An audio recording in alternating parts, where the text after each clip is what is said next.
Apa secara resminya waktu ditulisnya itu? Eh, Jabatannya apa ya? Jabatannya saya kan kebetulan di manajemen artis yang nggak begitu manajemen artis lah, okay. Talent scout sih. Tapi memang saya merangkap semua gitu pada saat. Okay. Jadi memang bisa dibilang ya, memang dunia saya pertama kali yang saya menginjakan adalah dunia entertain gitu. Oke, nah jadi waktu itu apa perasaan atau apa yang waktu itu dirasakan ya, ketika dari lahir dari keluarga yang berada, boleh dibilang, terus kemudian akhirnya jatuh sampai sejatuh-jatuhnya seperti itu. Ya dalam satu titik tiba-tiba gue harus mengakui bahwa memang orang yang memang dulu gue pernah kelepak, sekarang itu gue harus layanin gitu loh. Gue itu baru menyadari bahwa itu adalah kuliah terbaik gue. Gue memang nggak masuk universitas manapun, tapi gue masuk universitas kehidupan.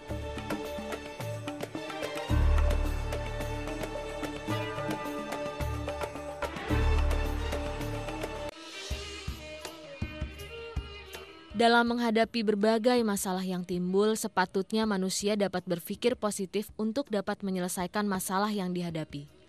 Berpikir positif dapat didefinisikan sebagai suatu cara berpikir yang lebih menekankan pada hal-hal yang positif, baik terhadap diri sendiri, orang lain, maupun situasi yang dihadapi. Setiap pemikir positif dapat melihat setiap kesulitan dengan cara yang berbeda dan tidak mudah terpengaruh dari keputusan oleh berbagai tantangan ataupun hambatan yang dihadapi. Dewasa ini, topik mengenai berpikir positif memperoleh popularitas dengan cepat. Hal itu dapat dilihat dari berbagai buku, seminar, dan berbagai pembicaraan mengenai berpikir positif.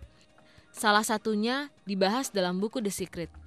Buku sukses yang sempat menjadi bestseller ini mengajarkan tentang hal yang berkenaan dengan cara berpikir positif.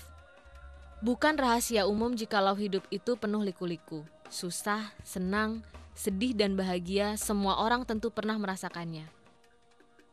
Mas Nino, saya sering bergaul sama teman-teman mahasiswa, ketemu mereka, dan in my opinion banyak banget anak-anak muda yang yang malas dan sebagainya. Gitu. Ya, sementara Mas Nino sendiri ngerasain dulu sebelum sukses seperti sekarang ini banyak sering dihina dan sebagainya. Gimana sih cara menyikapi kehidupan deh?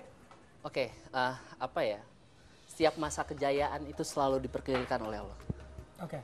Jadi kadangkala manusia itu turun dan kadangkala manusia itu naik. Dan memang kita harus menyikapi ketika memang kita berada di atas, kita harus menyikapi bahwa suatu saat saya akan berada di posisi yang bawah. Bagaimana cara menangkap momentum itu? Tentunya dalam hal ini kita selalu berpikir positif. Kerja keras, kerja cerdas, kerja ikhlas, dan kerja tuntas. Suatu saat hukum resiprokal itu akan terjadi. Bahwa memang ketika kita memberi, pasti kita akan dikasih. Jadi pertemanan itu tulus ya? Tulus. Saya punya seorang teman yang bilang bahwa nggak pernah kita dengar ada orang yang bilang, dulu saya pinter karena saya sering berbagi, sekarang saya bodoh. Nggak ada tuh ya? Nggak ada. Dulu saya kaya raya karena saya sering berbagi, saya jadi miskin sekarang. Nggak pernah ada tuh ya? Nggak pernah ada. Ketika dulu dari keadaan yang terpuruk lagi, kita rewind ke belakang ya, punya keyakinan bahwa suatu hari akan sukses seperti hari ini? Punya.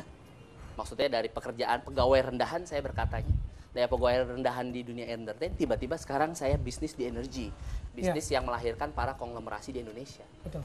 Itu tidak masuk akal dalam hal ini.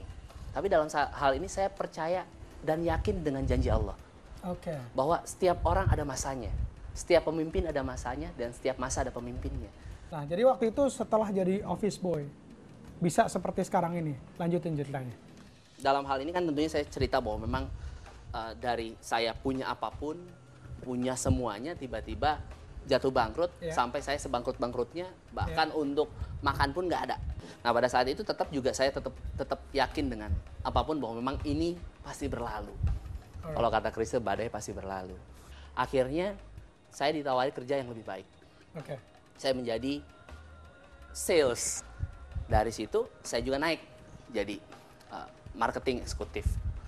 Saya naik lagi menjadi account eksekutif. Saya naik lagi jadi manager, supervisor pada saat itu. Saya naik lagi menjadi general manager. Di dalam bekerja waktu itu, apa sih etika kerja yang dimiliki oleh